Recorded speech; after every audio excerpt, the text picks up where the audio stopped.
Hi, how's everybody? My name is Priscilla, and I am a mother of five with four outside. I lost one, unfortunately, early pregnancy loss. So I am a Ugandan mama, and I just wanted to respond to the call from UG Mamas to share an inspirational story from a Ugandan. I don't know if my story falls in the category of inspirational, but I have a story to tell. And of course, I love to share. So here I am. So I just want to talk about in my initial, the story I wanted to share initially was the story of my first time having a child, going into labor. But I've told that story so many times to so many friends. I feel like it's old. And something that is close to my heart that I feel I haven't spoken about and shared on enough is the feelings that I go through as a woman who has just had a baby. And this is something that has happened with all four births that I've had, children, not babies that I've had. So many things go on in your body after you've had a baby, but okay. I feel like Ugandan mamas don't share enough what goes on up here after you've had a baby. So here I am to share. First and foremost, the first time I had a child, I just felt, well, the initial feelings I felt were real excitement and so much joy because one, I had lived through it. Two, there was a baby, live and healthy. And three, the drugs hadn't worn off. The anesthesia, I think. So I was really chatty and really excited. Then once that wore off, I just came like from, this high to like crash all the way down. And I was raw. I felt overwhelmed. I felt raw. I felt exposed. I felt so scared. I felt so alone in a room full of people, and there were many people. You know how it is when you've had your first child, the entire world, your entire world anyway, visits. So there were so many people around me, but I just felt alone. I kept going into this bubble for myself where I just felt like I was on the outside looking, at everything going on. I was seeing myself, from the outside. So I just kept wondering, what's going on? What is this? What have I done? What have I gotten myself into? Because, of course, there was this little human that I had this overwhelming emotion towards. At that point, I didn't even know if it was love. I just know that I really liked him and he was really cute and I just felt really close to him. And I couldn't believe that, an entire human being had come, from me. But also, I just felt extremely sad, just overwhelmingly sad. And I didn't know why. And I kept hiding to cry. I'm a C-section mama. I've had all my four babies via C-section. So the first few hours, the first time I had a child, it was 48 hours. I wasn't allowed to sit up or move. So I had to keep turning into my pillow to cry. And I didn't know why I was doing that. I just didn't understand it. I just would look at him and, look around me and just feel overwhelmingly sad. A part of me feels like I was mourning what I had lost, which was, my life prior to being a mom. And I didn't know where it was going because I didn't know what to expect because I had no idea. I had no prior, experience with being a mother. And also I felt like there was so much pressure on me. First and foremost, I felt like I had failed. I think there were people that came into the hospital that commented about the fact that I had had a C-section, like, Tawasi in December, like, Chichi, what happened? Like it was this horrible thing or this exam that I had really failed badly.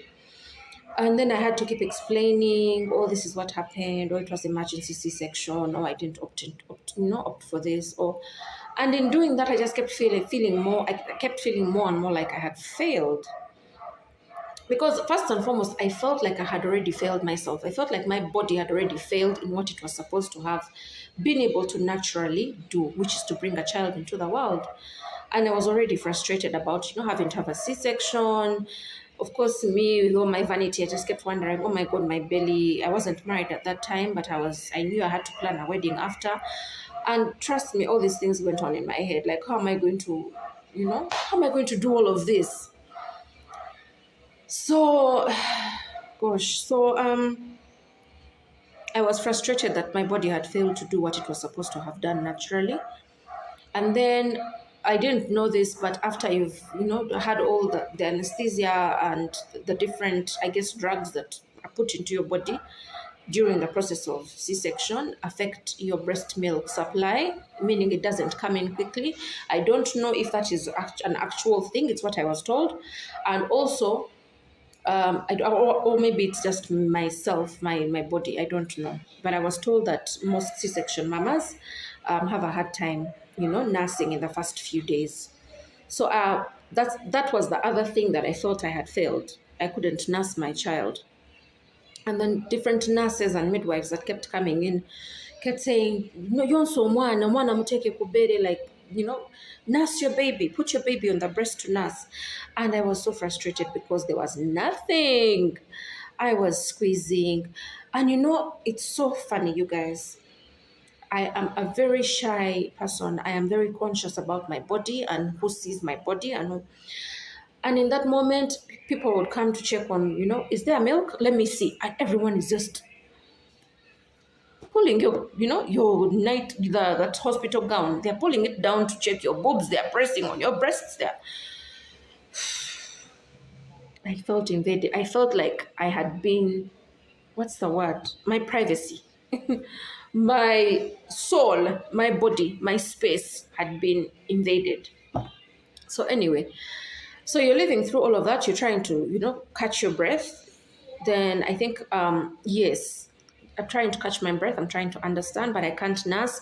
But I keep, every time somebody new comes into the room, they're like, why aren't you nursing the baby? You try. No, you sit like this.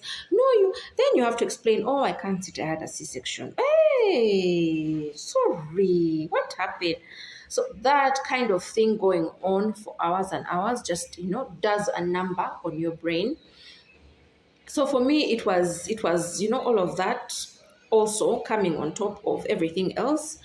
And I think eventually there was a midwife that came in and said, look, you failed to nurse your child and we're going to give your baby, we've given your baby formula because your baby is on the bigger side. Bigger babies need to be fed. Otherwise they risk, there's a risk of their blood sugar dropping too low. And if it drops too low, they can get complications and, pass away. So I felt some type of way initially because I felt like I hadn't been, asked, consulted.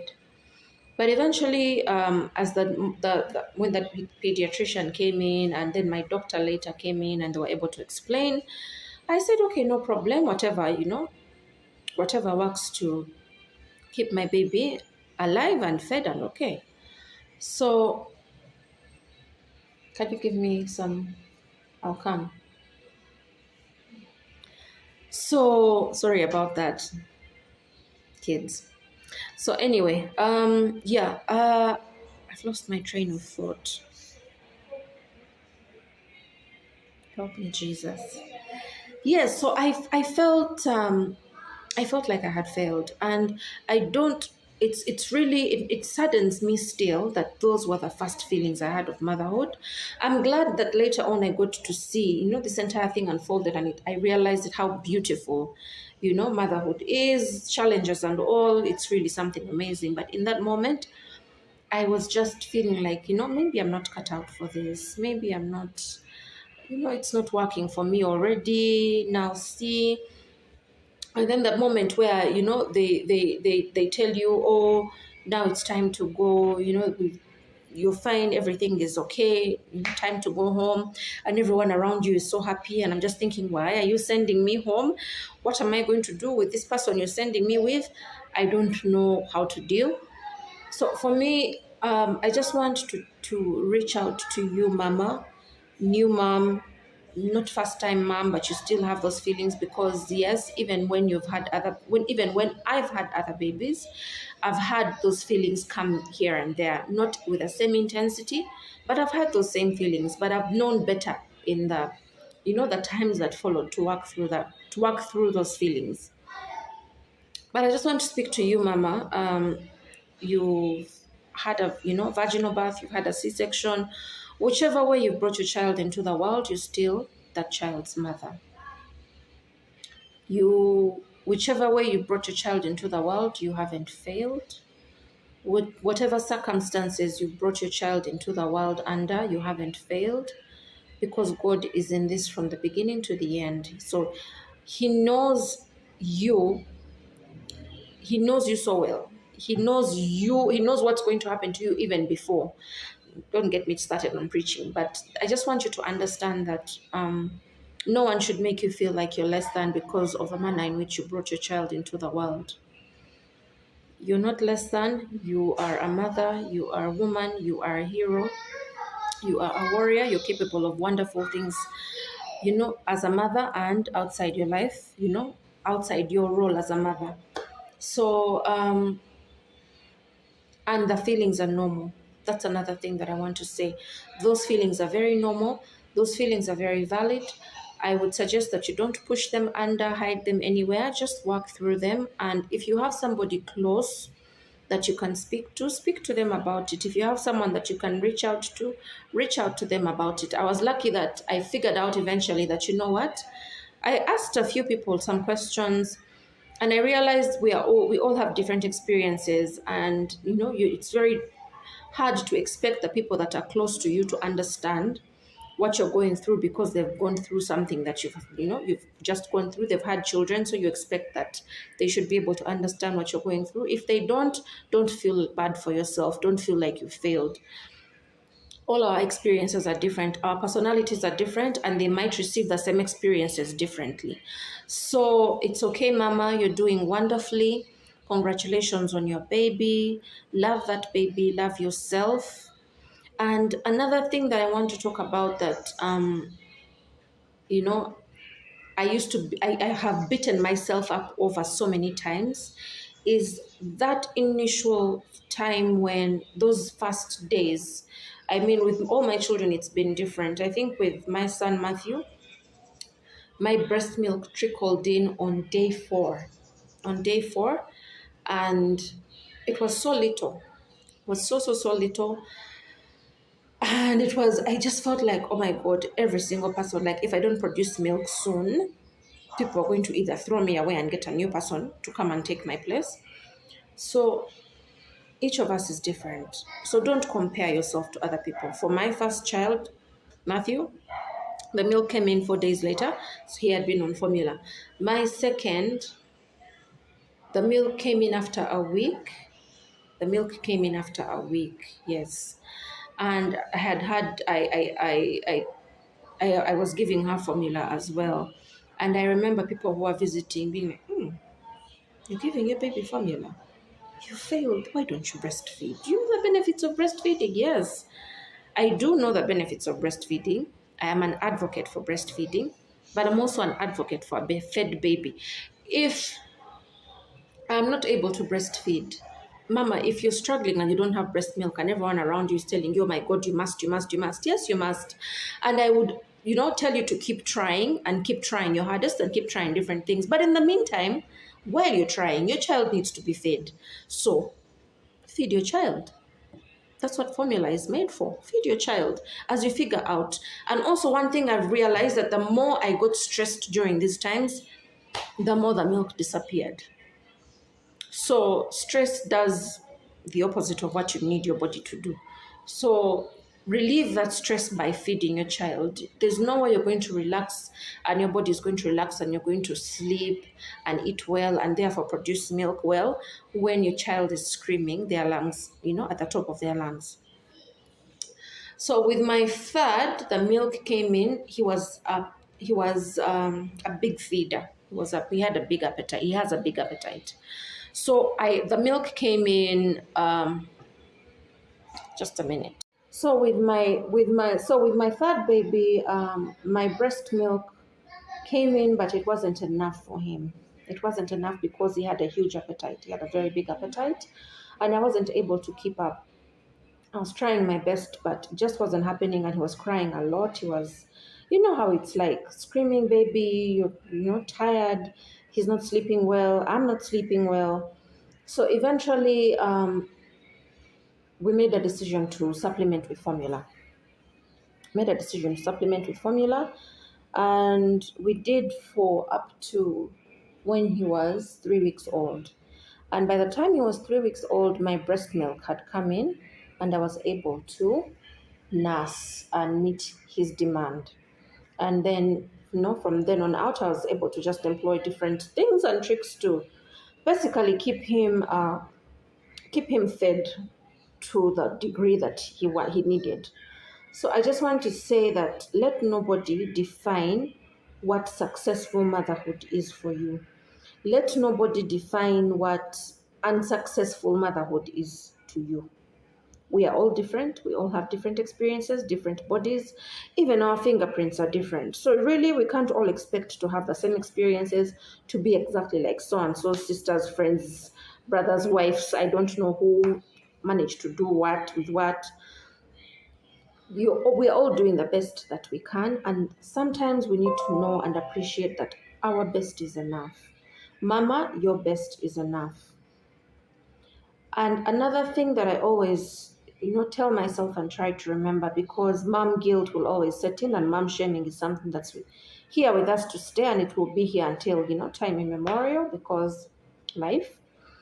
Um, I, I've told myself, and I've shared with a few other mama friends, that it's amazing that God picked you specifically to parent, to mother that child.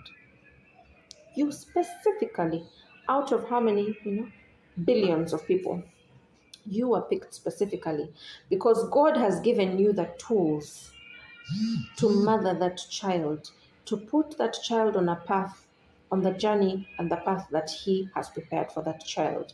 You are part of that journey. You, meaning you already have the tools. The person in your ear telling you, oh my God, you shouldn't, what. No, God didn't give that child to them. God gave that child to you. He has already prepared you. And for the parts of you that are unprepared, He already has a plan to prepare you. So let's try and look at the information that comes into us. And there's a lot of information. We have all kinds of people who come with unsolicited advice, information you haven't asked for, opinions you haven't asked for. Let's learn to sieve. Learn to sieve. Learn to try. I keep telling myself, are you being objective? Are you beefing because what they're saying is spot on, or are you beefing because they really. So learn to sieve, learn to be objective, but most of all, lean on your intuition and gut feeling that God has already given you on this journey. I keep telling moms that, what do you feel? If someone asks me something, I'll say, okay, yeah. Before I share my opinion, because it's just my opinion, what do you feel? So I will say that to all mamas, what do you feel? Start from there, build from there. And the information that you're getting, how do you feel about it? I mean, there are some things that people will tell you and you'll be like, you will know right off the bat that, no, this isn't for me, it won't work for me. Or you'll say, oh, okay, I'm willing to try that, because what you're saying makes sense. And also, as mothers and as women, we sometimes give out information because we mean the best. It's always with the best of intentions. But let's try and be careful how we phrase, the things that we say to our fellow women and our fellow mothers. Sometimes you will have the best of intentions, but the way that you're putting something out there is making someone else feel bad. It's putting them down. It's knocking their confidence. So let's just try and be kind. And about my experience with, the feelings that I was feeling, I sat with those feelings. I accepted those feelings. And they stayed with me for a while, by the way. And I want to tell you that the feeling unsure, the feeling vulnerable, the feeling raw doesn't go away for as long as you have your heart walking outside of your body, which is your child. But one of the things that we can do is to pray to God to keep guiding us and helping us on this journey. Another thing I keep telling mamas is share. Share. You never know, you never know what feedback you're going to get.